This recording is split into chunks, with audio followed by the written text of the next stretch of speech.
Амансыздарбы, кадырман көрүшөр, кутмандуу күнүңүздөр менен эфирде кайрадан чактыш көрсөтүсүм. Сиздердин маанаңыздарды көтөрүү үчүн студиябызга маданияттын мыктыларын чакырганбыз.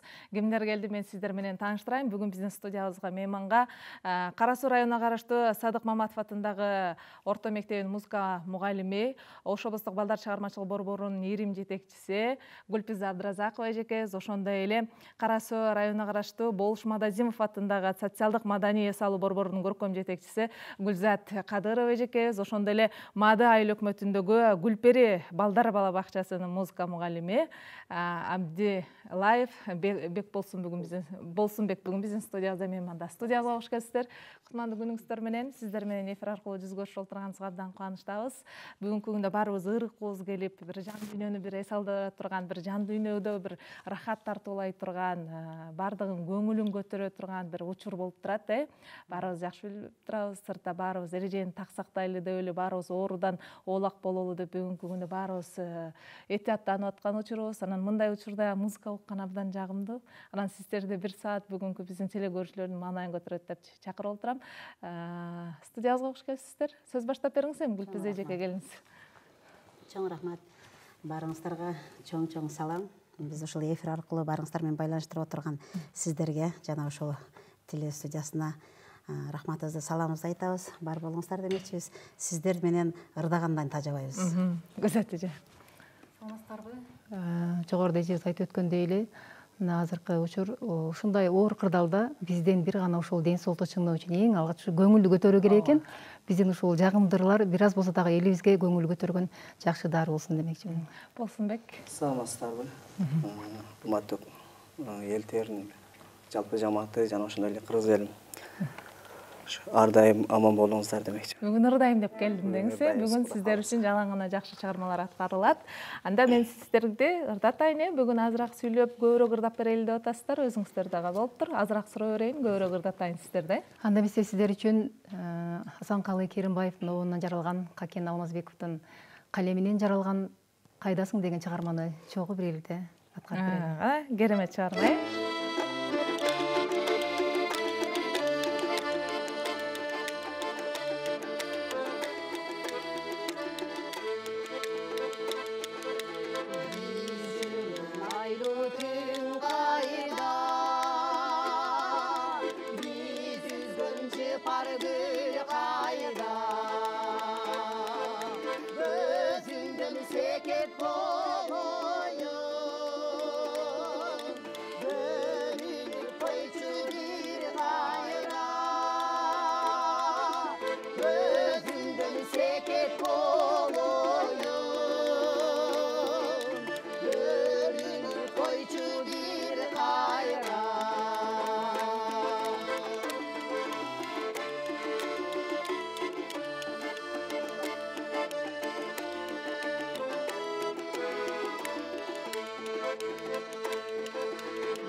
эле рахмат.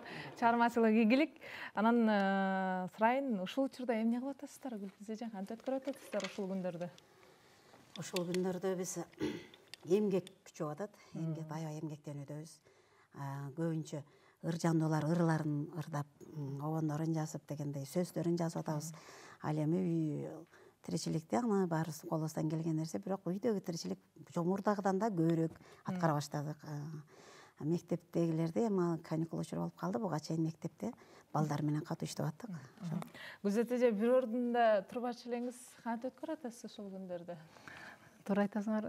Негизи эле биз жыл башынан иш планга коюп иштегендей эле дагы деле ошо пландан чыкпай эле, бирок онлайн форматта иштеп жатабыз. Ар бир даталуу күндөргө карата. Андан сырткары дагы ушул элдин маанайын көтөрүү максатында ошо ден соолук, ата жөрт, эне, бала ушундай бир жакшы жагымдуу ырларды онлайн форматта социалдык сеттер аркылуу элге тартуулап келүүбүз.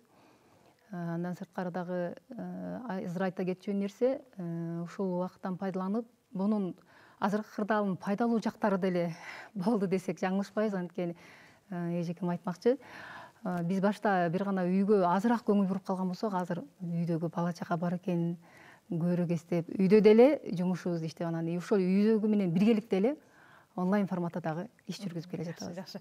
Биздин студиябызга келген айрыкча ырчы айымдардын көпчүлүгү айтып атат, көпчүлүгүнөн уктук, бунун пайдалуу жактары дагы бар экен. Анан мырзаларга байкалдыбы? Ушул учурларда сиздер үчүн да бир пайдалуу жагы болдубу?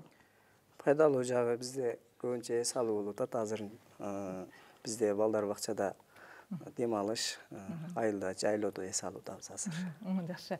Гүлпиз эже, балдарга көбүрөөк убакыт бөлгөнгө, неберелерге көбүрөөк убакыт бөлгөнгө, үй бүлөгө өзүнчө бир убакыт бөлгөнгө бир убакыт болду. Баягы биз ушунчалык эле шашып иштеп, тынымы жок иштей берчүбүз, бирок үйдө олтурсак деле күндөр өтө берет экен, үй бүлөгө дагы бир өзүнчө убакыт бөлгөнгө шарт болду окшойт, бунун жакшы жагын алып карай турган болсок. Анан Гүлпиз эже, мен сиздин чыгармачылыгыңызга кызыгып жүрөм. Анан чыгармачылыктын башталышы тууралуу, сизди чыгармачылыкка шыктандырган кишилер тууралуу анан сурайын. Ага чейин бир чыгарма аткарыңыз. Кайсыл чыгарманы аткарып бересиз? Андемесе Шаңбырак ырлардан,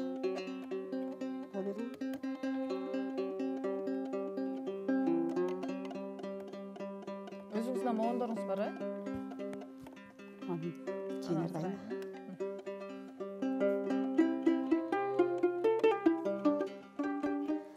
Андемесе Жаныш Кочкоров агайыбыздын «Карай берем» деген чыгармасын аткарып берейин. Керемет чыгарма.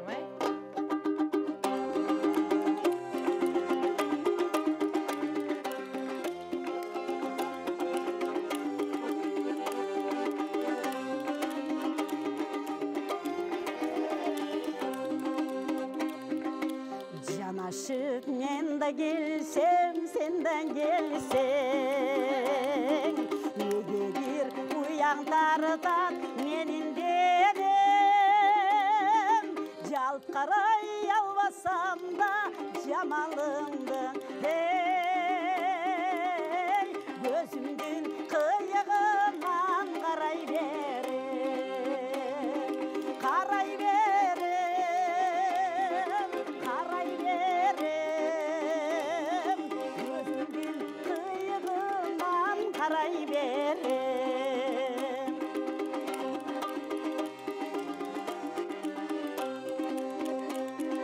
Сен ойлоп олтурганда ойдо терең, телефон чыңгыр этип жүрөк тезген,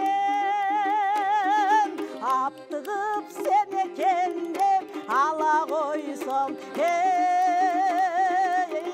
арманай аладашкан адам экен, башка экен, бөлөк экен, арманай аладашкан адам экен.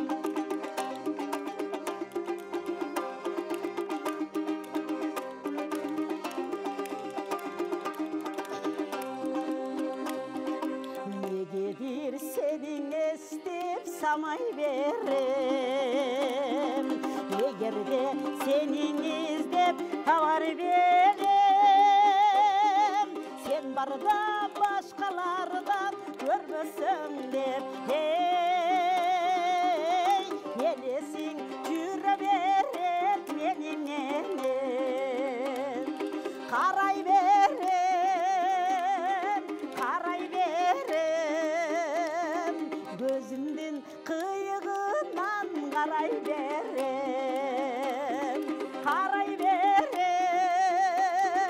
қарай берем, көзімден қиығынан қарай берем. Баракелде, бар болыңыз, шығармашылық игілік. Гүлпиз эже, башта айткандай эле, чыгармачылыкка аралашканыңызга канча жыл болду? Кимдер шыктандырды? Канча жашыңыздан аралаштыңыз? Ушулар жөнүндө айта кетсеңизчи бизге. Чоң рахмат. Бұл жана бир ырдын тарыхын айтсаң 4 саат айтасын, ырдап келсең 4 мүнөт ырдайсың дегендей. Чыгармачылыкка өзү кичинекейимден эле кызыкканмын. Башында эле ошол ыр жандуу болгонума байланыштуу ырларды жаттап эле аккордеон комуз ойнобой эле жүргөм. Анан мектепте ошол бизде дагы ошол кружокторго катышып ийримдерге ошондо аккордеонго кызыгып келдим.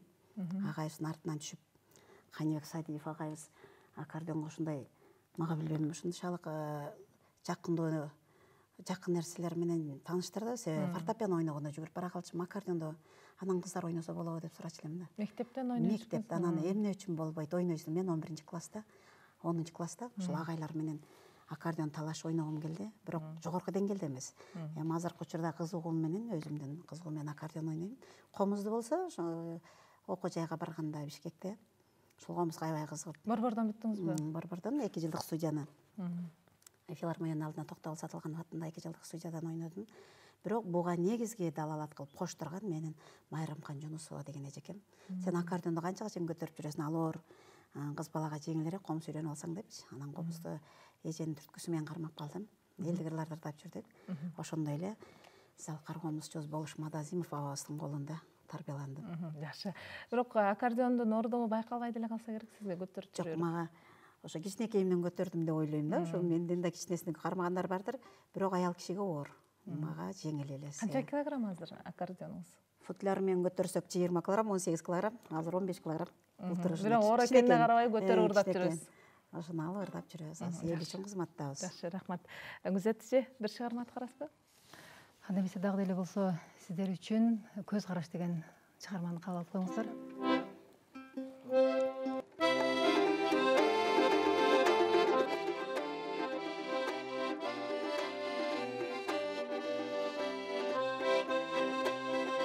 Gözün menin gözündü ала албаймын, мен өзүңө батынып бара албаймын. Эң алгачкы көз караш сыйкыры бар, баштар сөздүн ачкычын таба албаймын.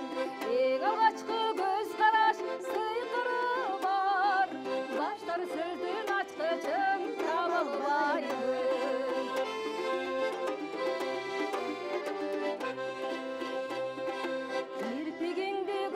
Bir azgana göz otundu bilebilirsin mağa. Yodurağan gün sıyak kara gözün, jark çırk etip yıldızlar uçkundana. Yodurağan gün sıyak kara gözün, jark çırk etip yıldızlar uçkundana.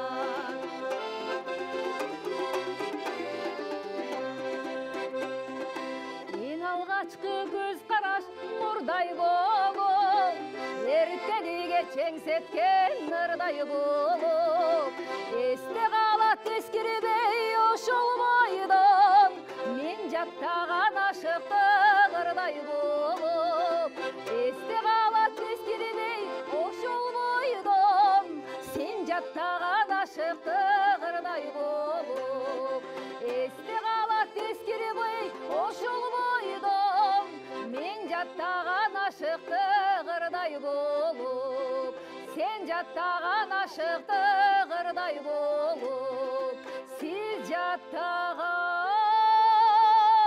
aşıqtıq ırday bolup. Баракелде, рахмат. Күзөт эже, ата энеңиз кандай ырдачу? Сизди чыгармачылыкка шыктырган кишилер ошол кишилер болду же сырттан эле башка ага эжелерди көрүп шыктанып ырдагыңыз келди? Негизинен ошол алма сабагынан абыл түшпөйт дегендей сөз бекеринен айтылбаса керек.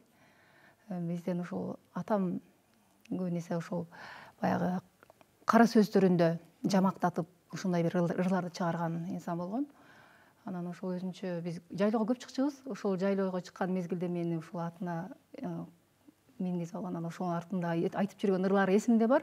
Балким ошондон улам таасирлендимби, анан бара ушул чөйрөгө азгырылып, негизи эле биздин үй бүлөдө баардык ырды айтып, менден да мыкты ырдагандары бар. Анан бул музыка чөйрөсүнө биротоло башы менен агылып кирген. Канча бир туугансыздар? Биз 8 бир тууганбыз, 4 уул 4 кызбыз. 4 уул 4 кыз. Баардык эле ырдашат. Ушул той топурларда ушундай тууган уруктун немелеринде жакшы ырдашат. Жакшы. Мен сурайын дегеним, сиз чыгармачыл кишилер баягы жан дүйнөсү аябай назик, бир нерсени бат кабыл алып, бат тарынабыз го. Анан мен андай нерсени сизден байкабайм да, тартипти аябай катуу кармаган айымдардын катарына киресиз. Буну мен баягыда шайыр апаларды алып келип биз менен иштешип жүрбөдүңүзбү? Ошондо байкадым. Анан үйдө дагы ушундай тартипти катуу кармайсызбы?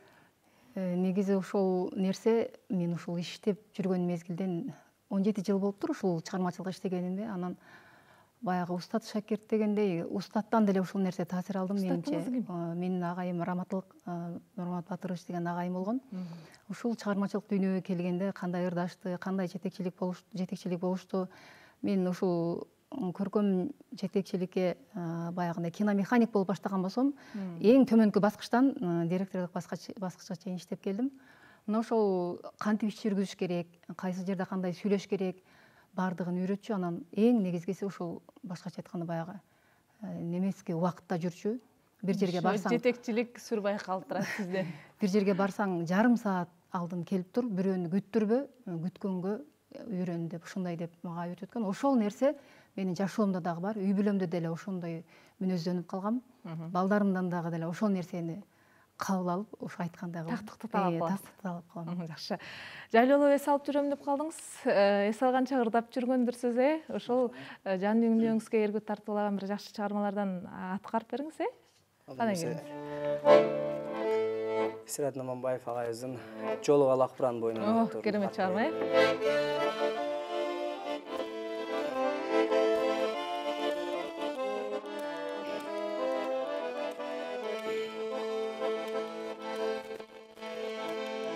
Karek talıp gözün dalbay jolundan,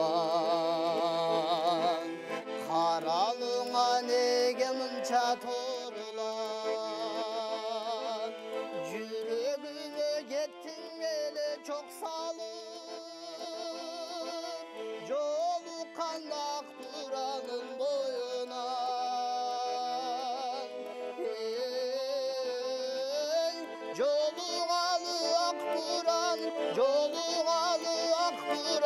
Jolugalı Akburan'ın boyuna.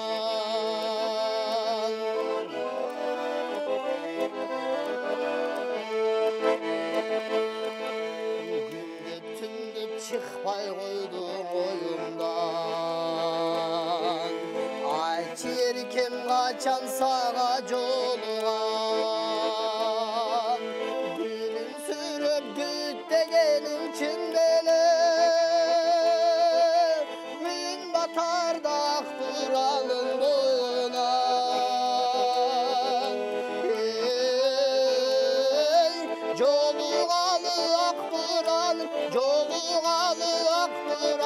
Jolugalı Akburan'ın boyuna.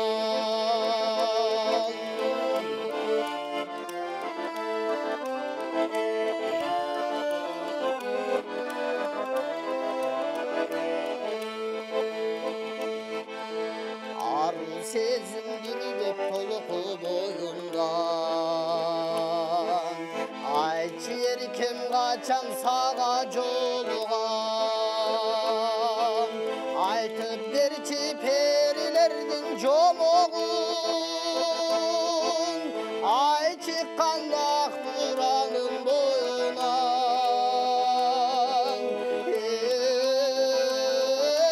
Jolugalı Akburan, Jolugalı Akburan, Jolugalı Akburan'ın boyuna. Jolugalı Akburan'ın boyuna.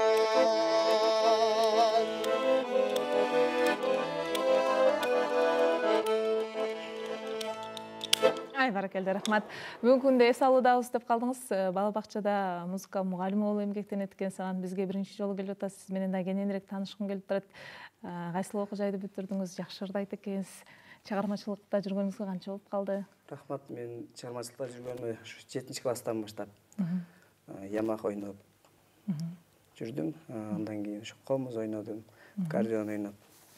Музыкальный окуу жайды бүттүм, Нияз Алатындагы. Музыкалдык окуу жайды бүттүм. Ким болду устатыңыз окуу жайда? Иркайым Исраилова эжеке. Иркайым эжеке. Иркайым эжекеден бүттүм. Өзүңүз Кара Суудан болосуз. Кара Суу Маада айыл өкмөтүнүн Тек айылынан. Үй бүлөдө кимдер жакшы ырдайт? Үй бүлөдө менен чоң агам ырдайт. Жакшы. Чыгармачылыктын түйшүгү кандай экен? Чыгармачылыктын түйшүгү өтө оор. Эмгек кылыш керек, эң негизгиси. Жакшы. Рахмат, эмгектен жадабаңыздар. Эмгек кылсак сөзсүз түрдө ийгилик болот.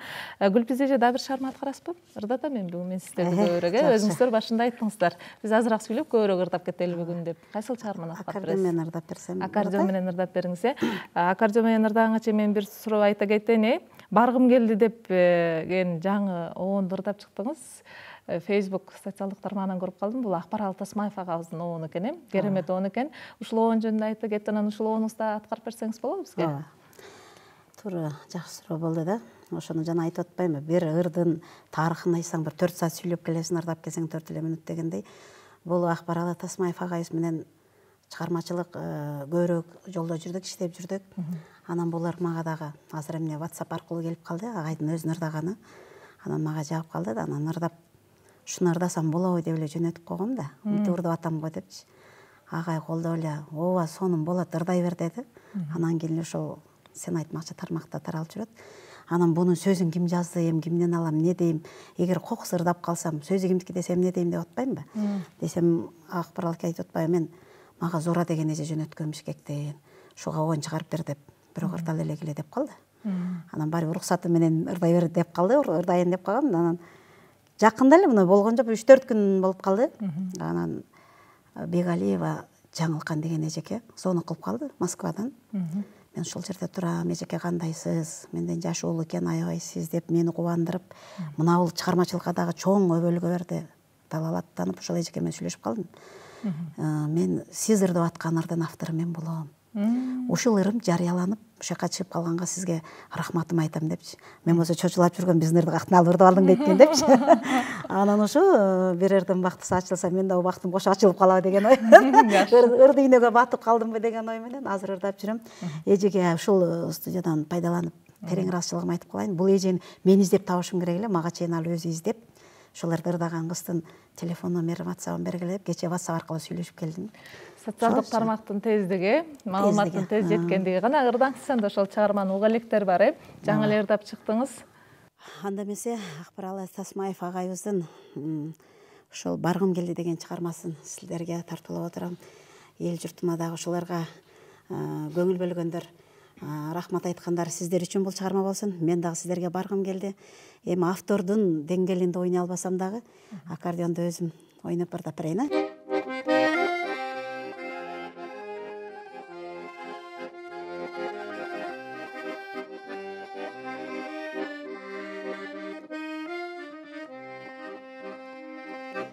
Мен бүгүн барыңарга баргым келди.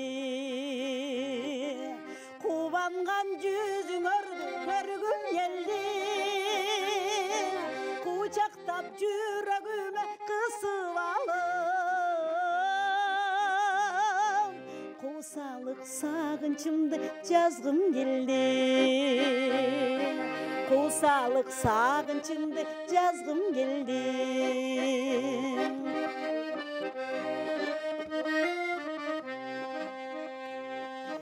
Мен бүгүн барыңарга баргым келди.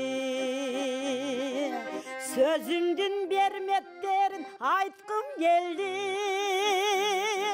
Кабагы бүркөлбөсүн бирөөнүндө. Барыңдын көңүлүңдү ачкым келди. Барыңдын көңүлүңдү ачкым келди.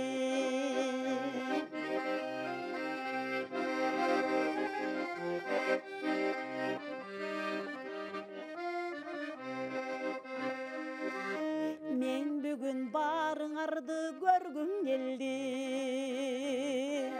Жашоонун жытты гүлін бергім келді. Узарты өмірлерді жап-жаш қылып, өмірдің мончоқторын таққым келді. Өмірдің мончоқторын таққым келді.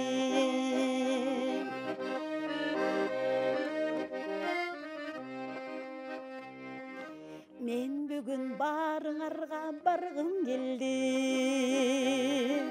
Құшақтап жаныңарда болғым келді. Аппақтан нұрын төгіп келгі чекті. Ақ тілек барыңарға айтқым келді. Ақ тілек барыңарға айтқым келді. Аппақтан нұрын төгіп келгі чектің. Ой, ақ тілек барыңарға айтқым келді. Мен бүгін барыңарға барғым келді. Ай, бәрекелде. Жақшы чыгарма, жақшы оңдың бағын кейде атқарушылар да қачат. Сіз ашып тұрасыз, ушул оң сізге жараштырат. Эми бул оңго эми көйнөк кийгизип, боёп дегендей, дагы өзүңүздөрдүн тилиңиздер менен айтканда клип тартыш керек дегендей, ал жактарын ойлонуп көрдүңүзбү? Эми ойлоном, Кудай буюрса. Себеби бул жерде мен сразу эле момунтип ырдап чыгып кеткенимде өзүм да билбей калдым да. Элдерден суроо келсе жакшы кабыл алды. Бул ушулардын немесине аябай өзүм да неметип калдым да, суктанып туруп анан кийин ырдадым да. Анан көрсө бул ыр чындап эле сен айтмакчы меники окшойт. Булардын темасы дагы өзүнчө бир кулакка, жан дүйнөгө жагымдуу, баргым келди. Барыңарга баргым келди. Анан эми кыз баланын көбүрөөк сагынып бара турган жерибиз Төркүнүбүз экен. Анан Төркүнгө тез-тез барып турасызбы? Ата-энеңиздин үйүңүзгө, бир туугандарыңызга? Өзүңүз Кара Суунун кызы, анан Кара Суунун келини. Жакын экен да аралыгы. Мада айыл өкмөтүндө ким айтмакчы, кичинекей мен ошол жерден чоңойдум. Сарай айыл өкмөтүнө келим болуп келдим. Жакшы кыз өз айынан ашпайт болдуңуз, э? Жакшы. Гүзат эже бир чыгарма аткарыңыз, э? Макуланда эмесе, ушул бардыгыбызды жарык дүйнөгө алып келген энелер жөнүндө бир чыгарма аткарып кетейин. Бул эне деген ушундай инсан экен. Сен үй бүлөдөн бөлүнүп, өзүңчө баш отуң менен чыгып, башка үй бүлө курсаң дагы, бирок сен үчүн кайда жүрбү, сен үчүн ойлонуп, сен үчүн түйшүк тартат. Ошол сенин жашооң башка болсо дагы, сени менен кошо түйшүгүңдү тарта билет. Мен дагы ушул азыр ушул чыгармачылыкта кенен кесир жүргөнүмө дагы менин дагы ушул апакем чоң Болтоодо эмгеги бар десем жаңылышпайм. Учурда дагы ушул кичинекей 2,5 жашар балам бар. Аны дагы алып калып, 20 күндүгүнөн алып калып, мен ушундай чыгармачылыкка кой, сен ушул дүйнөнүн адамы болгондон кийин, ушул дүйнөгө баш отуң менен киргенден кийин жакшы эмгектендип, чоңойтуп, сиздин балаңызды дагы багып чоңойтуп атат. Ушундай бар болсун, эне деген ушундай зат экен. Ошон үчүн энелердин урматына ушул апакем деген чыгарманы тартып алып коюм. Кана келиңиз.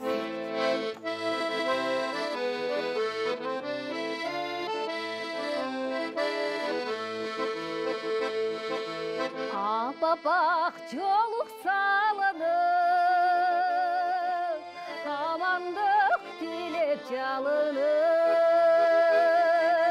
алыстан кызым келет деп ай апакем жүрөт сагынып.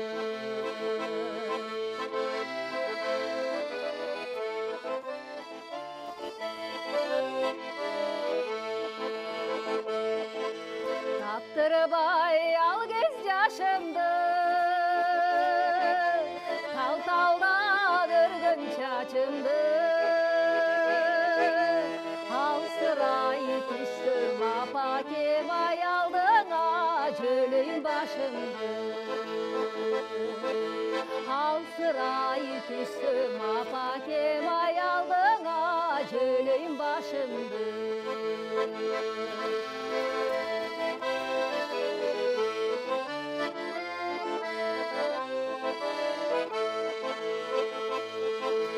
Ардайым жарык манайым, агарып барат самайым, ал пештеп мени өстүргөн ай апа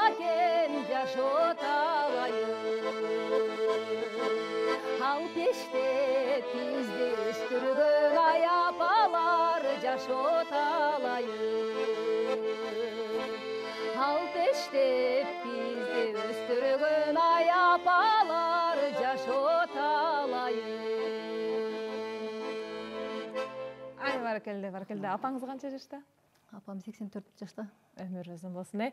Болсынбек, сіз дағы апаңыз жөнінде айта кеттіңіз. Бізді қарап отырған болса, мен деле балам мен жөнінде айтып қойса болмау екен деп тарынып қалбасын, Албетте апабыз биздин балдарыбызды кошуп багып атат азыр. Ошо апам азыр 61-жылкы. Жаш екен апаңыз, Жашпайды. Анда апалар қарынап та бір шағым атқарыңыз тағы. Апаке менин байлыгыма түрдө кап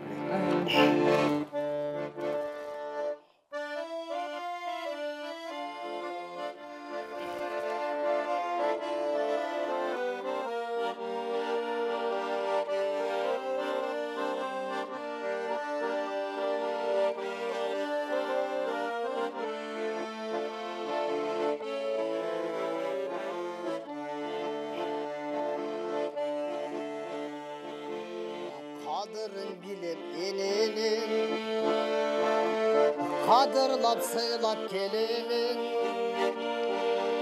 Ak sütün aktaş kıyın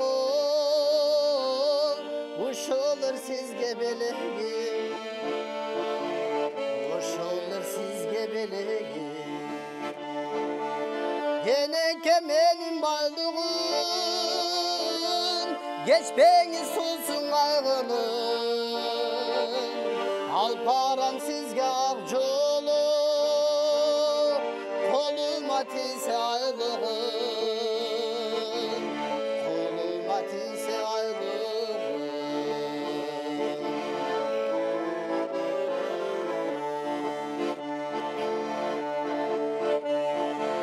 Sağılıç külün geçemin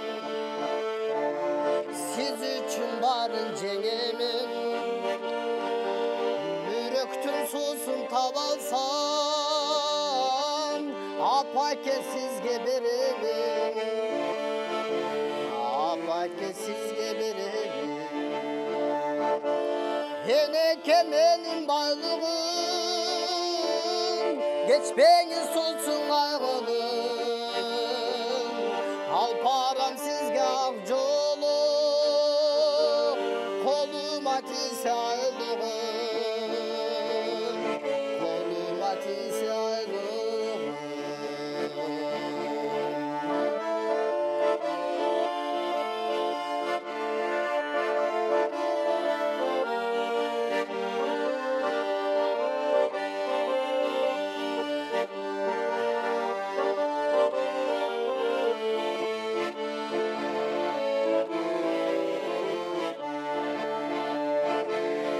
Ömürdün gülü sol bolsun Ökün 3 gündür bolmasın Başkalar kapa bolsa da Apakem kapa bolmasın Apamdı kudahi olmasın Heneke menin baylığın Geçmeğin sulsun aygının Alparam sizge akjolu Koluma tise aylığın Koluma tise aylığın Apakem benim baylığım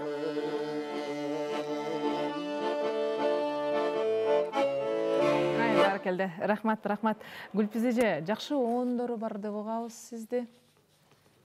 Канча оон жасыңыз? Бул жакшы суроо болду. Мен өзүм оончумун деп алгам, оонум бар. Толтура, бирок сынакка коюлган жок.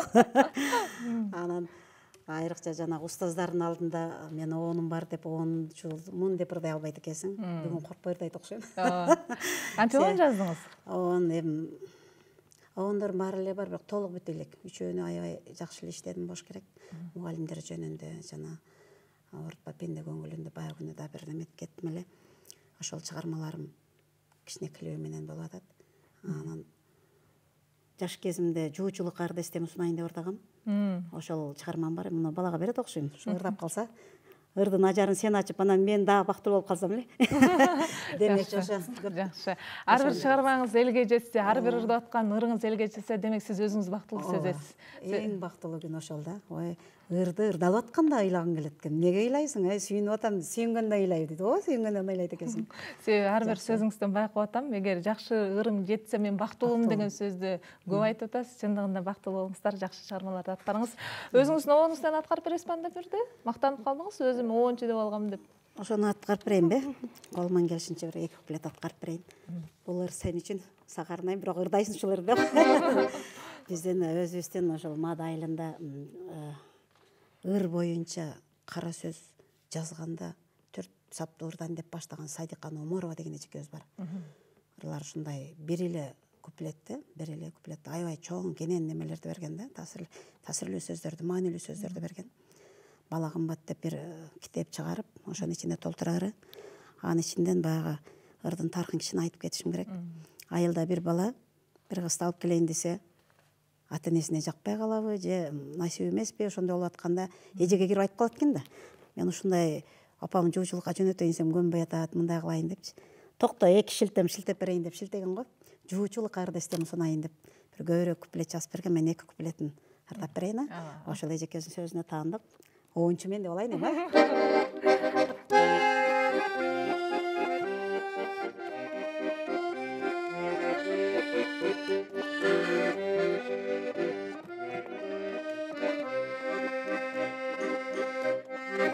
İzdegеним бет алдымдан табылып,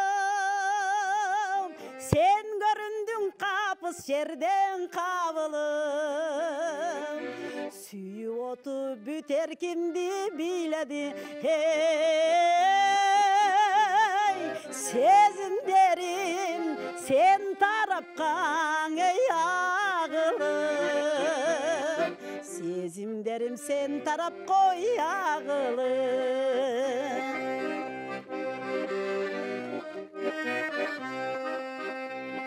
Анча сулуу болбосо да чырайың, көзгө сүйкүм жылуу экен ырайың.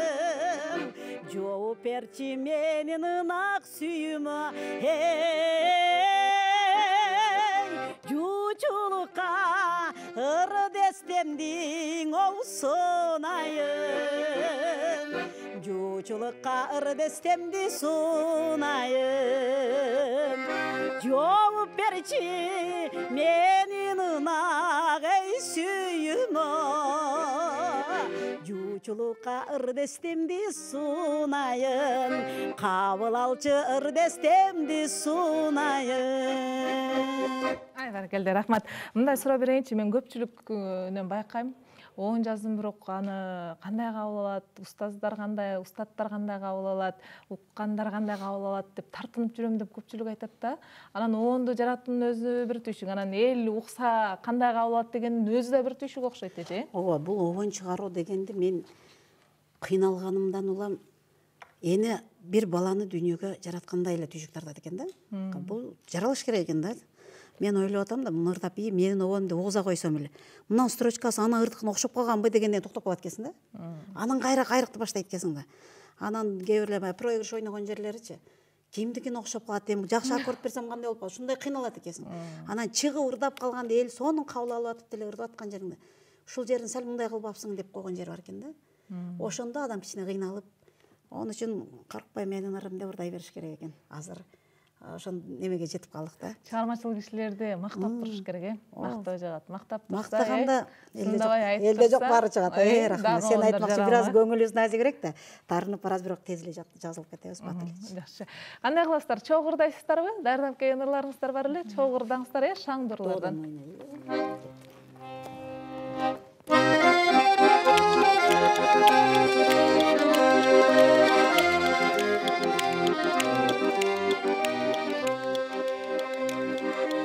Жағалмайдай қайқы ұшып бара албай, жаш жүрегі жағардары таба албай, ақ кетерім түтілейін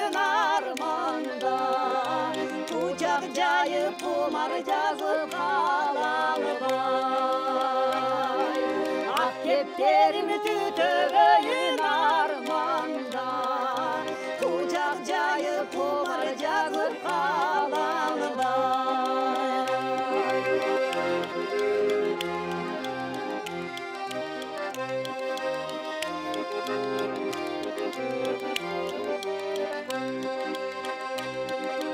Asman uçsan men de kütüm jolundu Ak mаңдайым қармасам дейм қолыңды Еш болбосо сен колочу токойго Жаным секет жай албадым орумду Еш болбосо сен колочу токойго Canım seke jay almadım doğrumdu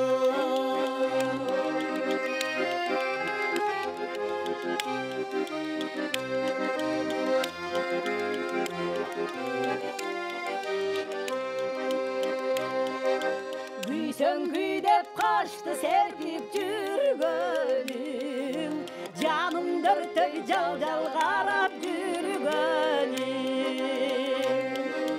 Ежедеге күлкі құмай ойнаттым Айтшы деги анық беле сүйгөнүм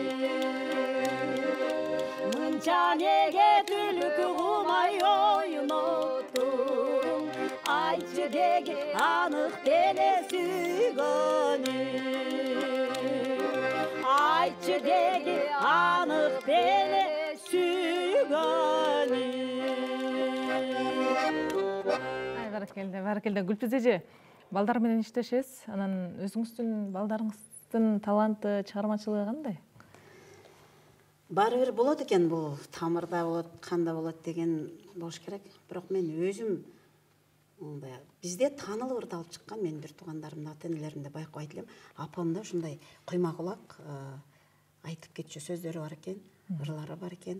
Анан менден чоң эжелерим комуз ойночу эле, азыр комузду кармашпайт. Агаларым аккордеон ойноп ырдаган. Анан баары эле айтат да, сен болсо керек талантты каяктан аласың депчи. Биринде болбосо биринде болот, баары бир өтөт экен. А мен өзүм балдарымда болсо, кичинекей кызым ушу ырдап жүрөт, комуз мендар деп атат, аккордеон азыр минусовка пайда болуп калды мен деле. Чоң кызым деле ырдачу, азыр ырдабай калды. Баары бир бирөөсүнөн чыгат болуш керек. Чыгармачылыкка аралашса колдойсуз. Кудай кааласа. Жакшы. Өзөт эже бир чыгарма аткаңызчы келиңиз. Анда эмесе ошол учурда баардыгын эле жүрөгүнүн орун таап, уккан адам баардыгы жактыртып келе жаткан жүрөк сыры деген чыгарманы керемет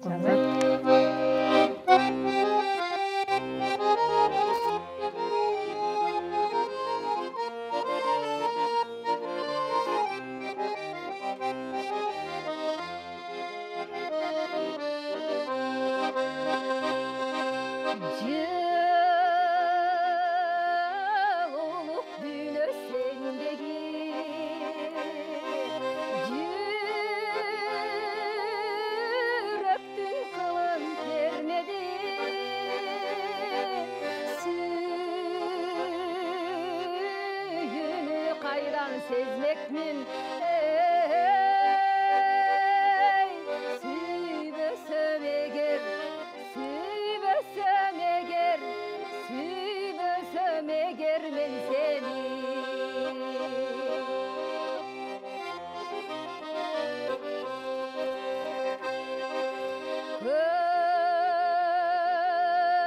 Körküңө joktoy tengdeşin Köngülün süygön erkesi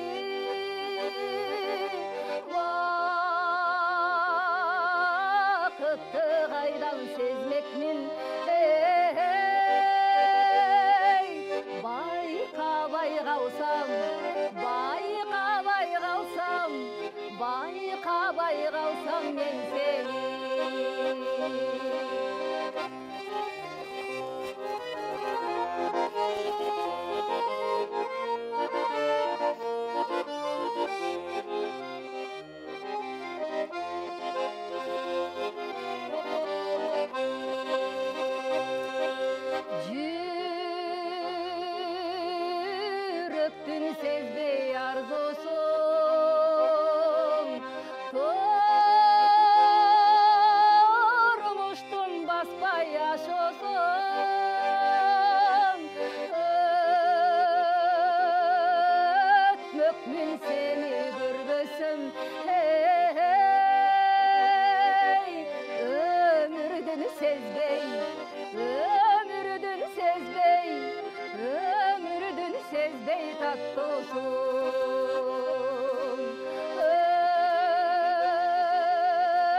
Köklün seni gördüsüm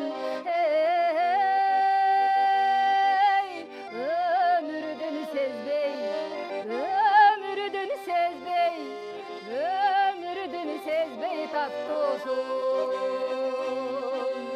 yaşam sezbey tattosun. Ай, баракелде, рахмат, бар болуңуз. Гүзат эже, ушул сиз жетектеп аткан маданий эс алуу борбору тууралуу дагы сурагым келип турат. Бул кандай борбор, кичине айта кетпейсизби? Бул маданий эс алуу борбору деп аталып калган себеби ал жерде маданий эс алуу борборунда тарых музейи бар, китепканабыз бар, ошого жакын эле спорт комплекси бар. Бардыгы ушундай бир маданий секторлор бири-бирине байланышып, бири-бирине жакын иштешет. Ошон үчүн маданий эс алуу борбору аталып калган. Анан ал жердин өзүндө дагы ийримдер иштейт. Биз учурда 4 ийрим иштейт. Драм ийрими, комуз ийрими. Комуз ийрими бул Кара Суу районундагы Болушмазиев атындагы ошол жердеги музыкалык мектептин филиалы дагы бар бизде. Ал жерде ийрим үйрөнүшөт, кадимгидей эле сабак өтүшөт. Эстрада ийрими бар, жакында аккордеон ийримин дагы ачайын деген. Жаңы окуучулар үчүн? Жок, ар кандай жаштагылар үчүн. Ошол ийримдин чыккан катышуучулардын негизинде биз бир топ эле чыгармаларды элге жеткирип келе жатабыз. Жана эжекем айткандай, өзүңдү өзүң мактоо деген бул кыйыныраак нерсе дегендей. Бул эжекем ыр жаатында, анан обончулукта болсо, мен ушул кичинекей бир сценарий жазып, анан аңгеме чиймелей кала турган бир өзүм кичинекей бир талантым бар деген. Айттыңыз эже, айттыңыз. Бар талантты айтыш керек, тартынбаш керек. Мен ошол бирдемелерди чиймелеп калганга кичинемен бар. Анан бул нерсеге дагы бир нерсе түрткү болот экен. Бул 2012-жылы мен бул жака азыркы иштеген жериме которулуп келгенмин. Турмуш шартка байланыштуу ага чейин Кара Сууда иштегенмин. Ошол мезгилде демилгелүү ишкер айымдар коомдук фонду бар. Алардын ушул азыркы көйгөй негизи эле адам сатуу, зордук зомбулук, ошол нерселер көбөйүп кетпедиби? Анан ушул адам сатуу боюнча бир сценарий жазуу боюнча айыл өкмөтүбүз Жамшит Кадыровичтин атынан ушундай бир айтып калды, ушундай бир сценарий жазыш керек экен. Ошол нерсени, жазган нерсени кайра эле элге биз Мадай өкмөтүнүн аппарат кызматкерлери, маданият кызматкерлери менен биргеликте элге тартуулашыбыз керек экен. Анан кыска убакыттын ичинде ушул адам сатууга байланыштуу Арман Дүйнө деген бир мигрант инсандардын жашоосун чагылдырган бир сценарий жазып, анан ошол элге коюп бердик. Элге аябай жагымдуу болду. Анан биз ошонун эсебинен, жарыяланган конкурстун эсебинен биз баш байгени жеңип алдык. Атайын ошо сценарий жазгандык үчүн деп атайын дагы сыйлашты. Анан баш байгени алып, ошо бытовой техникаларды алып, өзүбүзчө мындай кичине бир нерсеге неме кылсаң кубанып калат экенсиң да. Анан бул эми жашоодо болгон ошол нерсе жашооң дагы да чыгармачылыктын алдыга жылышына түрткү берет экен. Ай, баракалла. Ошондой кубанычтуу жаңылыктар сиздер эмгектенген жерде көбүрөөк болсун. Бир шаңдуу чыгарма менен бүгүнкү эфирди жыйынтыктайлы.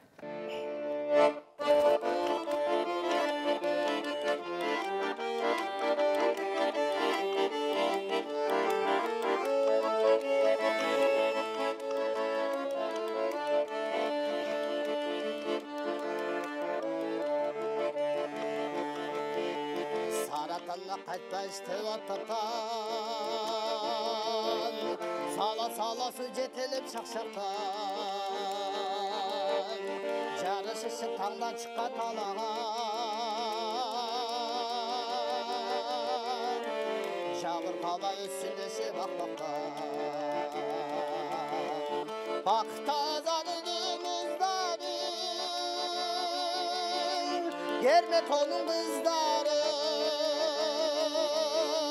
Yerme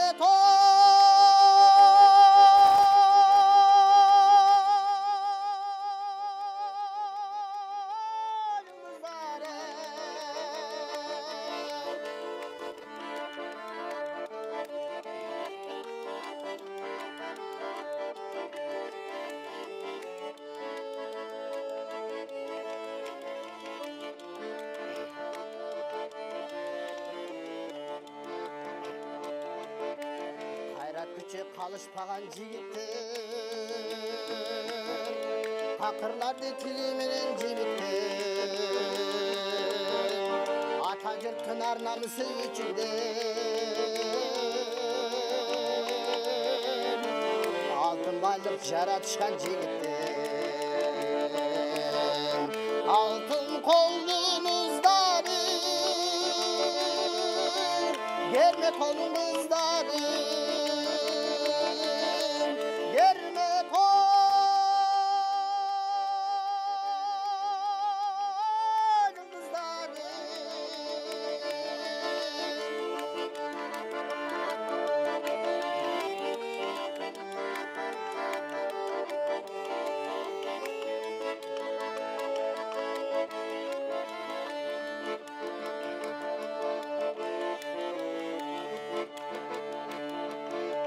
Пақтазарда жылдыз болып жанышқан Пақтазарда мақталайын табышқан Ар берілі комсомолы той көтіп жігіттерден жүрегені жағышқан Ақсүйге құмарлы айлымды қыздар Yerme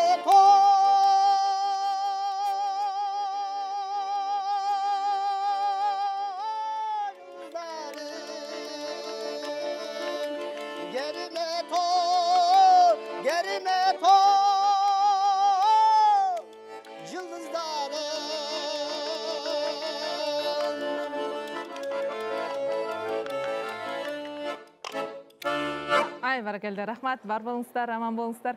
Урматтуу телекөрүүчүлөр, бүгүн биздин студиябызда мында Кара Суу районунун таланттары болду. Менин жанымда отурган эжекебиз Гүлпиза Абдрахманова эжекебиз. Өзүңүздөр жакшы билесиздер, бүгүнкү күндө Кара Суу районундагы Садык Маматов аттындагы орто мектебинде мугалим болуп эмгектенет, Ош облустук балдар чыгармачылык борборунда эмгектенет.